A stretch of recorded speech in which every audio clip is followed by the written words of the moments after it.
Welcome back, folks, to the 8th installment of The College Conservative. I'm Wyatt. I'm The College Conservative. So today we're going back to another session of Crap My Teacher Said.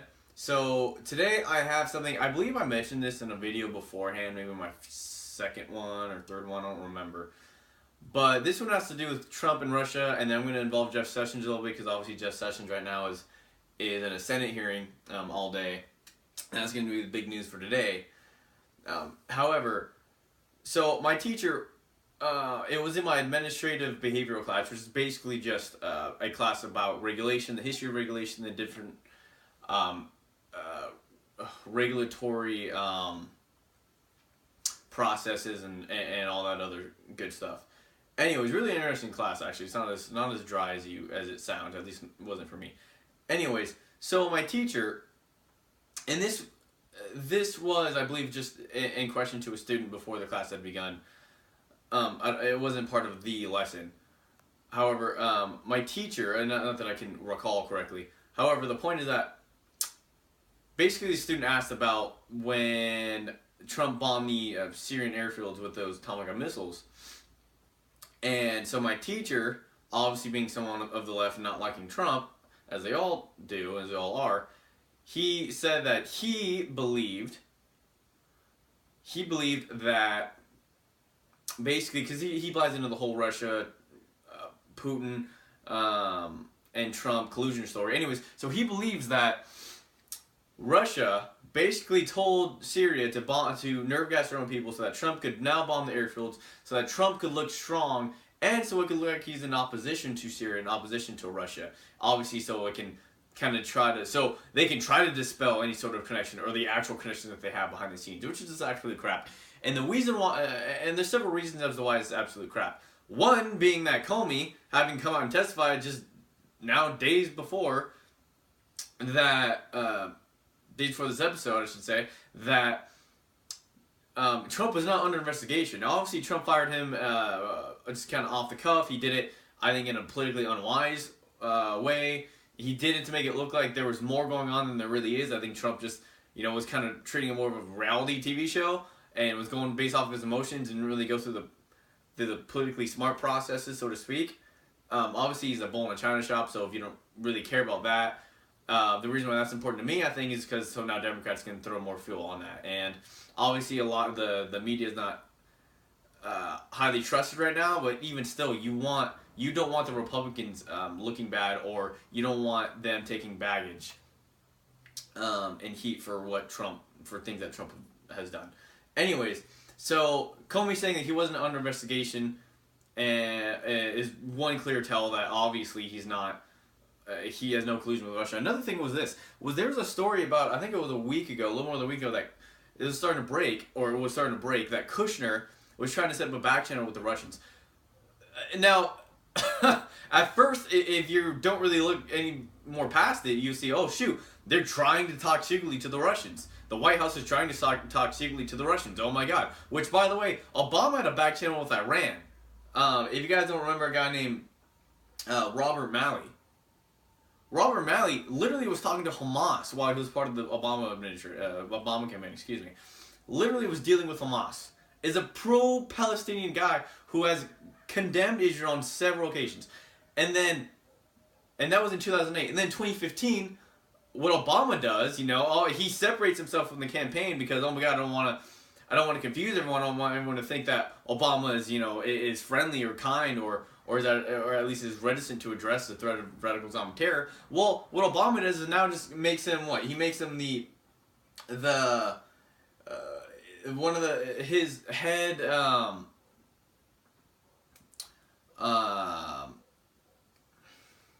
informer, I should say. He basically puts him in charge of a special advisor to the Islamic State. Obama literally made him the special advisor to the Islamic State.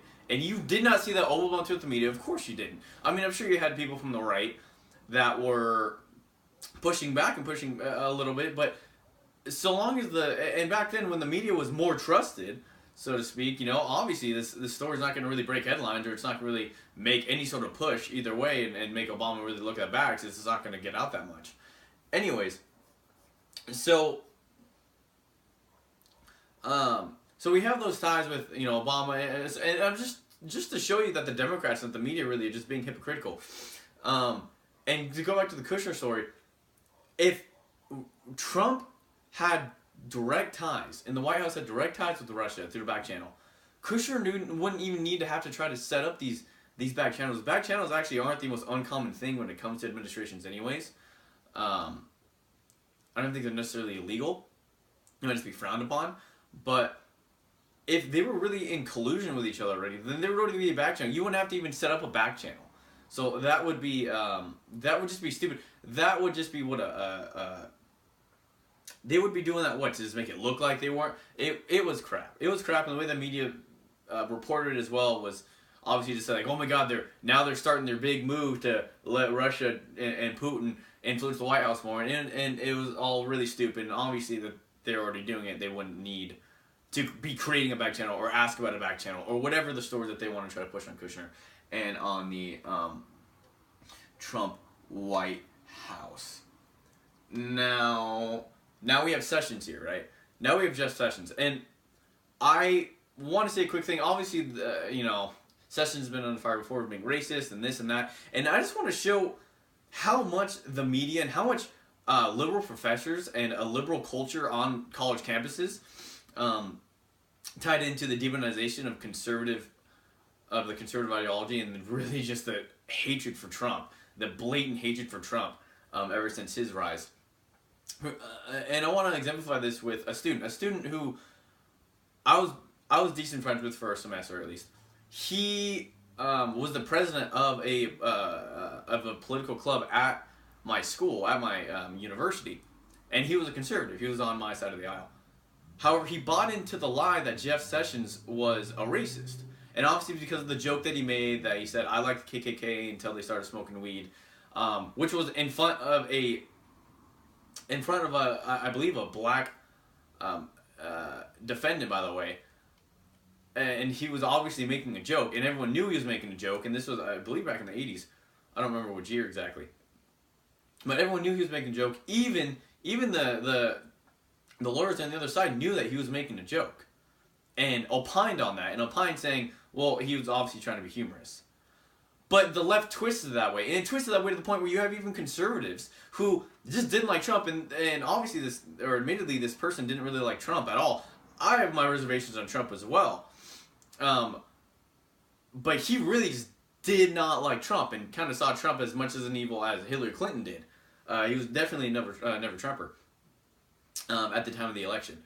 So so obviously I think he kind of let it seep into his thought a little more, let negativity of Trump seep into his thought a little more, because he thought, oh, well, this guy's already bad. Yeah, why not the people that he appoints too? Well, Jeff Sessions, like I said, obviously isn't a racist person. He broke the back of the KKK in Alabama, and because he makes because he makes one humorous joke or one shot at humor, now the left's gonna jump all over it. Oh no, screw what he did to the KKK. Screw the good things he did to squash them in that state. No, we're gonna go after this one joke of a line which everyone knew was a joke at the time, and in the courtroom knew was a joke at the time.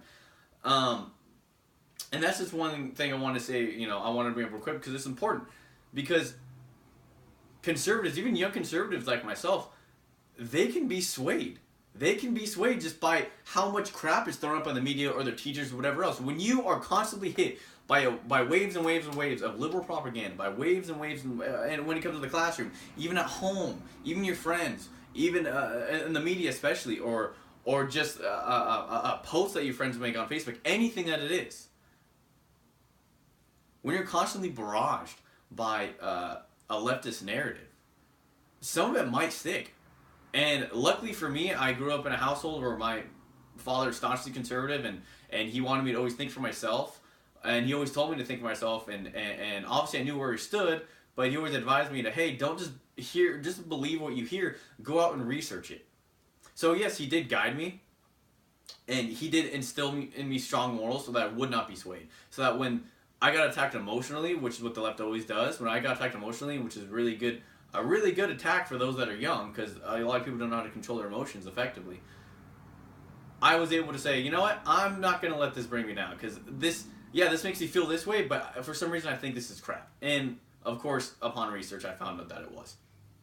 Anyways, folks, thank you once again for tuning in. Just another session of Crap My Teacher Says, of the Russia, Trump, Putin story, non-story, and then with Jeff Sessions on the Hill today. And I just hope y'all kind of start seeing more and more, and I'll try to exemplify as much as I can, the more I continue with this, so that even conservatives, even young conservatives that are fighting against the system in the classroom, even they can be swayed in one way or another. And yes, their biases are obviously go into that as well, which is why we always need to make sure that we know our biases, but we know that just because we have those biases, it doesn't mean that now everything that would flirt with those biases are going to be correct. For example, Jeff Sessions being a racist and just not liking Trump or his appointees. Anyways, folks, thank you so much. Hope to see you again. My name is Wyatt, and I'm the College Conservative.